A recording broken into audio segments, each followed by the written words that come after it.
Hey guys, welcome back to the Tipsy Ghost. We are your tipsy hosts, Sarah, and Lindsay. Hey guys. Hello. Hi. Hi. Oh, not this again. Okay, I have a funny-ish story for you.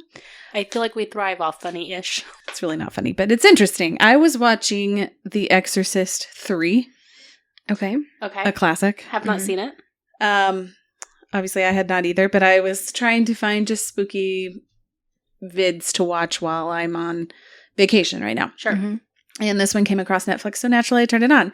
And, you know, a couple minutes into the movie, I realized, God, this guy looks so much like my grandpa growing up. Okay. And I'm like, well, this is the craziest thing. So I texted it to my dad and I'm like, this guy, George Scott, looks so much like Grandpa Martin. And he said, well, actually, people used to get him confused for George Scott all the time. And people would come up and ask for autographs and like give him preferential seating and all this. Really? So, yes, I had him send me a picture so I could show you guys. A picture of your grandpa, not George Scott, right? I have both. Okay, good, because I don't know who this guy is. I know. I didn't know him either, but apparently he was a famous actor. Oh, yeah. I see it. Your grandpa's a little tanner. Well, in this picture, In he this is. picture. But I don't think he was in real life. But That's impressive. I know, right? He has a lookalike. Doppelgangers. You found his doppelganger. Or maybe your grandpa is. I had that fleeting thought for a moment, like, well, what if he really was? Mm-hmm. And, you know, he starred in The Exorcist 3, and I never knew. I'll never know. It was meant to be. I have something for you guys as well. Ooh. Please enjoy my 3 a.m. notes that I made on my phone. Okay. Uh-oh. Somebody have sleep paralysis again? I had 3 night terrors last night. Oh my gosh. 3 in one night. So the first, I was not, like, I didn't have sleep paralysis, but when I, like, woke up, I felt, like, this heavy pressure on my chest. Like, I felt like I couldn't sit up, even though I could move my arms and legs. And so I was like, it felt like something was on my chest. Like, that heavy just feeling. It passed. The second, I did have sleep paralysis, and I could not move. And my husband woke up because I was, like, doing my, like, trying to make a noise, but I couldn't. And then the third was, like, he had woken me up. I came out of it. I rolled over on my side to try to go to sleep because the first 2 I was on my back, which, if you remember from long ago in my story, it happens when you're on your back. So I rolled on my side. I was like, I just need to go to bed. Like a vampire. Yes, like a vampire. Hands crossed. And I was like in that almost asleep, you know, moment where you're almost there, but you're not quite there. Mm-hmm. And I heard like this loud, like whisper in my ear, and it like jolted me awake. And I like looked all around my room, and there was nothing there. But that was exact weird. Same thing happened to me. I told you. Really? Not recently. Oh, yes, when you heard your daughter going, "Mommy." Yes. I couldn't even make out what it said, but it was just like this like whisper in my ear, and I like sat up straight away, and I was like, "I'm not asleep. I'm awake, right?" I was like, "Am I?" Oh my gosh. Well, for those listening, I don't know when the McIntyre episode comes out, but we did go back. It's our next episode. Oh, very good. So maybe that's why. Yes, it seems to happen after these places. I also don't know if it's like melatonin. Gosh, here we go. She's just exhausted. Work's been really rough lately. I have heard. I have heard from people that melatonin can cause nightmares and night terrors, and it does cause nightmares for me. But I've never had a night terror with it. I take it every night that I'm not working, so I take it for 3 to 4 nights a week, and now I'm wondering maybe I need to switch it up and take something different. So we'll see. TBD. I mean, I feel like I regularly get nightmares. Really? With melatonin. But yet I still take it. I mean, I've been noticing more and more, and I don't know why. I don't get it every night, but... I don't know. Maybe Barbara came to visit you. Interesting. Well, one of these times, one of us is going to have to talk about doppelgangers, since I think that's a very fascinating story. That would be a fun story. Okay. What are we going to talk about tonight? I don't know. You tell me. We're going to do a shorter commuter episode, and I'm going to talk to you guys about a spooky lake. Spooky lake? Is it Lake of the Ozarks? It is not. I don't know. The Great Lakes. It's one of the Great Lakes. What is your favorite Great Lake? I've never been to any of them, so I don't have a favorite. I haven't either. Do you have a favorite? Lake Erie. Because it's Erie. Spooky. It is not. I don't know. Or you like Erie because it's Erie, but it's Superior because it's the best? Ooh. Good job. Ding, ding, ding. Boyston wins. Nailed it is Superior. Oh, we're going to talk about Lake Superior. Okay, so speaking of the Lake of the Ozarks, do you remember when we were swimming in the lake at night and I was freaked out that there were dead bodies floating around. Mm-hmm. The hairfish, yes. The hairfish, yes. Oh, God. You thought you felt hair The come up elusive on hairfish. you. Yes, yes. Yes, I remember. Well, it turns out my fear is 100% justified. So now we can never go swim in the lake at night? At night, no. Ever again? But the Probably bodies not. are there during the day, too. But at least I could probably see them. They can't come out in the I feel like daylight. you can't see more than like 1 foot Right, into at the the lake lake. of Ozarks. It's not crystal clear blue waters, guys. You're right. You know what? There's a lot of booze usually involved in swimming at the Lake of the Ozarks, Yeah, so we'll just have to get you it drunk. doesn't matter. Yes, You'll be exactly. like, bodies? What? Okay, so in order to fully understand the story, we need to talk about some of the basics about Lake Superior. Water. Water. It is water. A body of water, if you It's will. fresh water. It is the head of the creature that is the Great Lakes. All of the above. It's a creature. You ever Michigan. seen- No. Oh my gosh. The lakes make up a creature, and that's its head. And Lake Michigan is one of its arms. I've never looked at the Michigan lakes looks like that a way. wiener. That's always what it looks like. What? You didn't learn? Okay. I learned about the Great Lakes in elementary school. I wasn't thinking about wieners in No, I elementary didn't- school. I didn't say wieners. And I'm not surprised by that either. Well, when you think of lakes, right, Yes. you normally think of like a calm body of water that's pretty small that you can like look across and see the other side. Like typically the lakes that we go to, Yes. Sure. they're about like that. Well, Mhm. this lake though, it's different. She's It's- huge. It's She far thick. superior. She's thick. She's you. superior. She's Mother Superior. It is the largest and northernmost of the Great Lakes in North America, the world's largest lake by surface area, Ooh, and the third largest lake by volume. she real thick. She's thick. She need a boat to cross. Yeah, you can't swim across Lake Superior, I'm guessing. I wouldn't try. I don't know where that came from. I'm so sorry. Yeah, you need a boat to cross it. Good one, Lindsay. You really showed that lake. Yep. It's because she's so thick. Yep. She's thick. You need a boat. How's your Chardonnay over there? It is great. Thank you, Sarah, for sharing your birthday Chardonnay. Oh, you're welcome. Chardonnays. That's what Birthday Ryan used to call it. Chardonnay. Okay. It holds 10% of the world's surface fresh water. So, That seems like good a lot. memory with That is a lot. the fresh water. I know my You really water. added to. Oh my God, I'm impressed by your guys' lake knowledge. I knew nothing.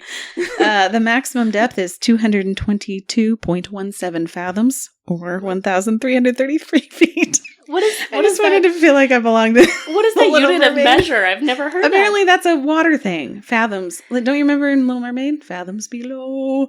I honestly never thought about that lyric I thought it would be before. like a league because of 20,000 leagues under the Yes. sea. Yes. Okay, I'm going to tell you they measured it in fathoms. I Well, still that don't is- know what a fathom It's is. hard to fathom that unit of measurement. Well, that's why I converted it It's in my so brain. out of our league. Oh my God. Yes. The lake jokes. It's shared by Ontario, Canada on the north, and stateside it's surrounded by Minnesota, Wisconsin, and Michigan. There's an island in Lake Superior, which is unusual. Ooh. It is called Isle Royale, and it's part of Michigan, technically. The lake's actually really, really rough, and there's lots of bad weather and huge waves. So the southern shore of Lake Superior between Grand Marais, I'm probably butchering that, and Michigan and Whitefish Point is known as the graveyard of the Great Lakes because more ships have been lost in this point than any other part of the lake. Underneath the water is basically a graveyard. Yeah, you can see ships, cars, airplanes, and even trains. Also, the lake, just an interesting fact, it has ancient dunes surrounding parts of the lake that were formed during the last ice age. How did Ooh. a train get into a lake?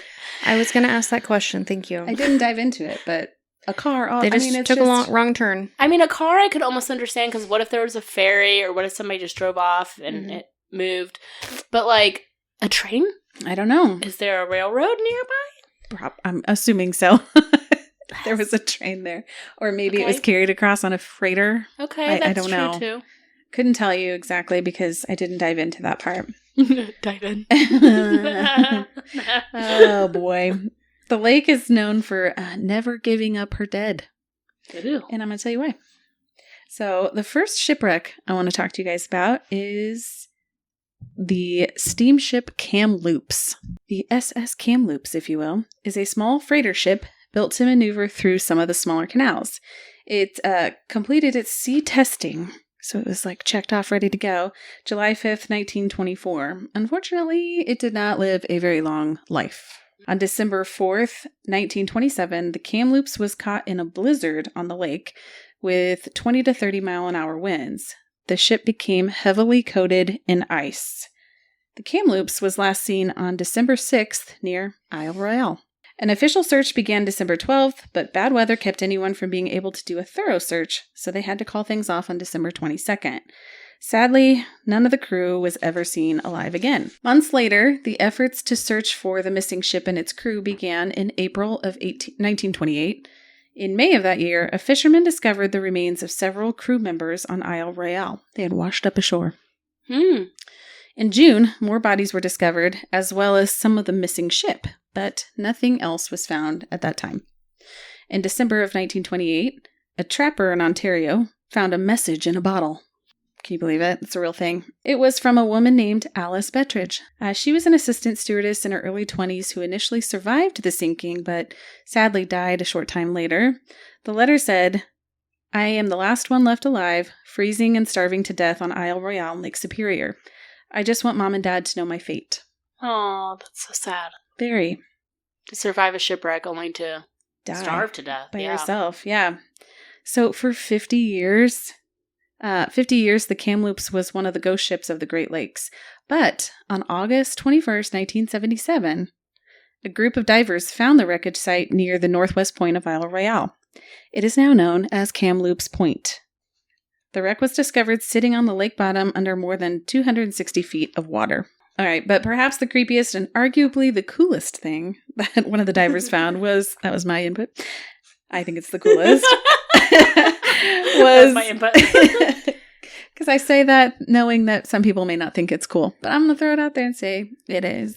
One of the divers found a member of the Kamloops crew floating around in the engine room. So remember, this is 50 years later. That's fascinating. He is lovingly referred to as Old Whitey. Okay. And it's because he's in fact very old. And very white. Very white. Yes, so. I have nothing but to not add to just that. white because of his skin color. No, because okay? of the bloating, right? Yeah, Mhm. that's what I was thinking because his body was so... He has a white, waxy substance around his body. And how can this possibly happen, you might ask? Whale How could blubber. this possibly happen? I have an answer for you, and Okay. you're kind of close. I remember that in elementary school, you had to coat your hand in butter and then stick it in an ice bath and see how long it lasted. What was your That is elementary a school weird like? thing, but- We were trying to Sounds simulate whale informational. blubber. Did it help? Yeah, because fat insulates. And so that's how they can go deep down because of their fat. Let me tell you. Yes. Go ahead. It's on the same path here. We had totally different experiences in elementary school. I think that's very apparent. I learned about the books of the Bible. Okay, You were I did not. learning about whale blubber and coating your hand in butter. That sounds cool, actually, like a science That's a life experience. lesson. Thank you. If you're ever stranded, I'm not like saying that's terrible. yourself I'm in butter? saying that Yes. is very Mhm. cool. You got to always carry a stick of butter. There we go. The body is preserved because it's basically freezing at the bottom of the lake. Sure. And oddly enough, or not oddly enough, dead bodies normally are stored between 30 and 40 degrees. And that is what temperature the lake is at the bottom there. noted. So the decomposition slows down a Yeah. ton. Yeah. So because it's cold, the bodies sink and they stay there. In warmer water, bacteria grows internally. Gases build up in the body, causing it to bloat and float to the top. Bloat and float. Bloat and float. Mhm. That's exactly right. But he was trapped in a room, so he couldn't bloat and float to the top. But he's not the only one. There's It's more just the one I'm bodies. showing you. The other thing that happens is something called adipocere, which kind of is what you were talking about. It's also known as corpse wax. So this is when fats break down and react with water. Hydrogenation occurs, which turns liquid fat into semi-solid fat. Okay, following me? Yellowish white waxy substance covers the body, hardens, and preserves the body. Kind of like a mummy.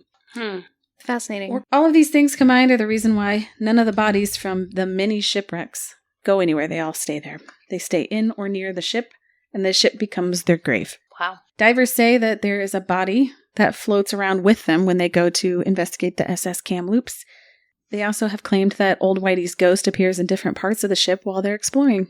Can you imagine how terrifying that would be? Like diving in and of itself terrifies me. I know. Being in like an underwater ship, and then you see a ghost. Yeah, or a real body. Like, yeah. That you didn't know was down there. That's terrifying. No, thank you. I mean, I think that they thought everything had been gone. No. Decomposed, but alas. Do not like that. The next shipwreck that's a word. Next shipwreck I want to tell you about is the SS Edmund Fitzgerald, or the Fitz. I was going to call it Fitzy. Fitzy. Fitz. Okay, I love it. You can see Fitzy's much longer. Yeah, she's real She's long. also a thick bitch. This is arguably the most famous shipwreck on the lake. And it was called the Titanic of the Great Lakes. The Titanic ended tragically. Well, this one did not end better. Well. No, because during the time, it was the largest ship ever built to travel on the Great Lakes. And unfortunately, now it's known as the largest ship to have sank in Lake Superior. And I'm just finding all of this fascinating because these are big boats that you would imagine seeing on the ocean. And I'm shocked that they're on a lake. I know. That's why it originally made me so curious about it, because I'm like, oh my gosh, I had no idea that this lake was that big. Yes. I mean, these are huge boats. The ship was used to haul iron ore from the mines in Minnesota to ironworks in Toledo, and other various ports. On November 9th, 1975, the Fitz took its last journey. There was a seasoned and capable crew of 29 people, and unfortunately, a few of them were actually just getting ready to retire, and they decided to go out one last time. The Fitz was trailed by another freighter called the SS Arthur M. Anderson, but the Fitz pulled ahead of the Arthur Anderson, and they eventually lost sight of the Fitz because they were about 16 miles ahead of them. So this is important. On November 10th, the weather worsened, which caused a deviation of their normal path. And I also chose this story because November 10th is my birthday. Mm-hmm. And sad ending to the Fitz. Yeah, this is a sad way to celebrate your birthday. I know. They radioed the captain of the Arthur M. Anderson and said that they had a list or a tilt because of the weather. Winds were up to 55 miles an hour, and swells at that time, or waves, I guess, were about 18 feet high. At 4:10 p.m., they said they had lost their radar and needed navigation. At 5:30 p.m., the captain of the Fitz radioed the Arthur Anderson and said that they were headed towards Whitefish Point. At 7:10 p.m., the storm was raging even worse, with 80-mile-an-hour winds and 25 to 35 feet waves. The captain radioed that they were holding their own and remained calm. He never sent any mayday signals or distress signals. 10 minutes later, the Arthur M. Anderson lost the ability to reach the Fitz by radio or detect the ship on the radar. The wreck, though, was not discovered until November 14th, so just a few days later, really. Mm-hmm. And it was discovered by an aircraft equipped to detect magnet anomalies underwater, and they located it near Dead Man's Cove. An underwater crew located the wreck in May of 1976. The ship was approximately 253 feet below the surface. There were a couple of dives that took place over the next few years, but the last dive was in 1994. When they went down, they were able to take pictures of the boat, and then they realized that there were bodies in this boat as well. Can you imagine just seeing that? No, like diving in and of itself terrifies me. Mm-hmm. The ocean, I know this isn't the ocean, but like it may as well be. Underwater, yeah. A submarine went down and took new images. It shows that the bow hit the bottom at a high speed while the stern was still above water. A wave came over the bow, dunking it underwater. A second wave came over the bow again, forcing it down, and it took a nosedive to the bottom, broke the ship in two. So there really was no conclusive answer. That is what they think happened. Now, that being said, there's different theories as to what people think may have happened, but that's probably the most realistic one. A man named Frederick Shannon, he was a former police officer and private investigator. He wanted to write a book and make a documentary about the Fitz. He wanted to make a doc. You want to make a document? Perfect. During the filming, he found the remains of crew members, partly dressed in coveralls and wearing a life jacket, lying face up on the lake bottom alongside the ship. Families were horrified and tried to make it illegal to search the wreck, calling it an official grave site. So they worked with the Canadian government because it was just barely on the Canadian side. Oh, okay. And they did declare it an official grave site. So nobody's allowed to search there anymore. Because Interesting. all 29 people are buried or on the ship or near it. And this might be a little ignorant, but wouldn't you want the body brought back to you so you could have a burial? The family doesn't, because there's this like old thought, I guess, with sailors. Dido, I will go down with my ship. I will go down with my ship. They would live by the sea, die by the sea. You mean Celine Dion? Yes. Yes. Yes, that's exactly right. Okay. So they want to leave the family bodies there. wants to leave their bodies there. Yeah, Okay. none of them wanted them brought up. Now, they kind of had these feelings about the Fitz. With the Kamloops, nobody ever spoke up. But again, that was much older. I mean, the shipwreck was in 1920s, so. They probably didn't have the technology Exactly. anyway, even Yeah. if they wanted to. Well, and it took them months to find the bodies, too. Yeah. So, anyhow, that's the Fitz for you. Okay. So there's alarm buoys that are around the site that keeps ships away. If you get too close to it, then it will notify people. And there's an $800,000 fine if you're caught investigating the site. That's a big fine. I just thought I'd throw this out there that I got a lot of the information from a YouTube channel called Ask a Mortician. And if you haven't looked into it, you should, because she's awesome. Very Interesting. informative. Okay. That's how you learned about the bodies.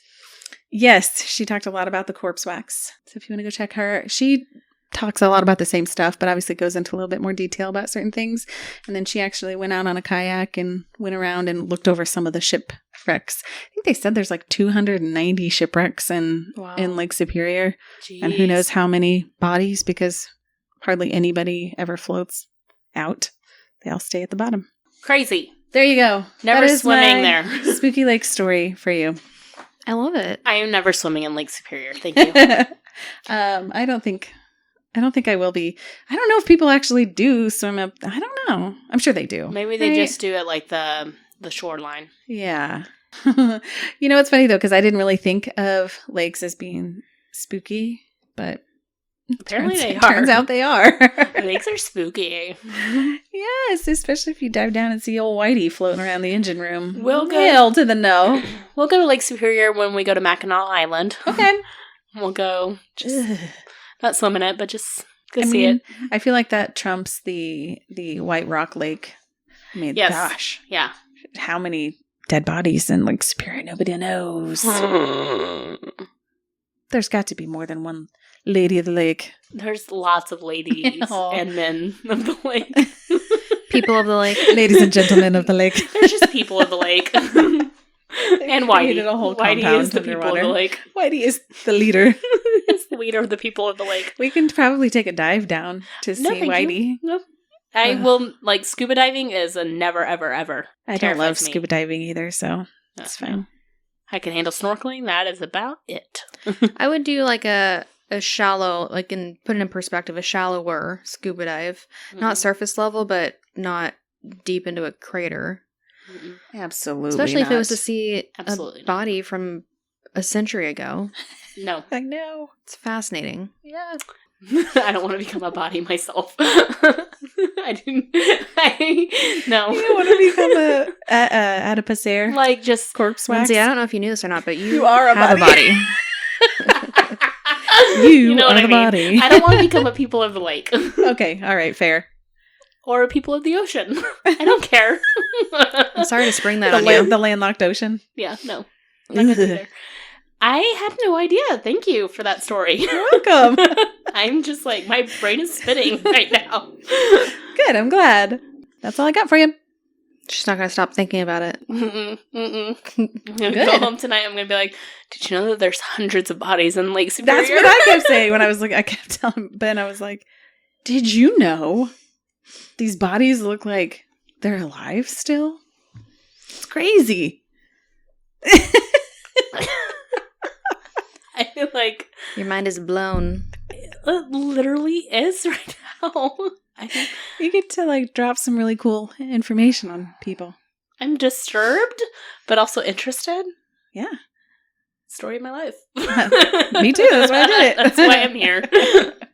Well, if you guys have any other spooky lake, I have actually, like, once I started looking into this, turns out there's a plethora of spooky lakes. Who knew?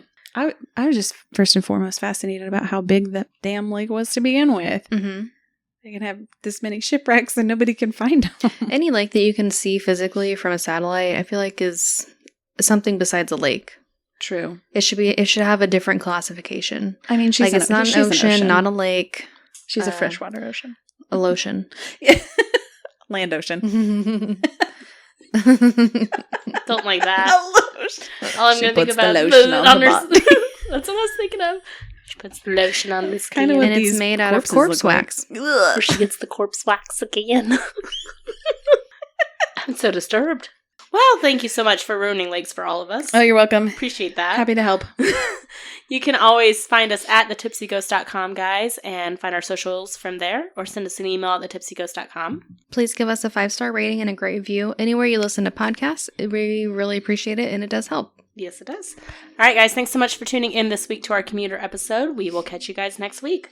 Okay, bye. Bye.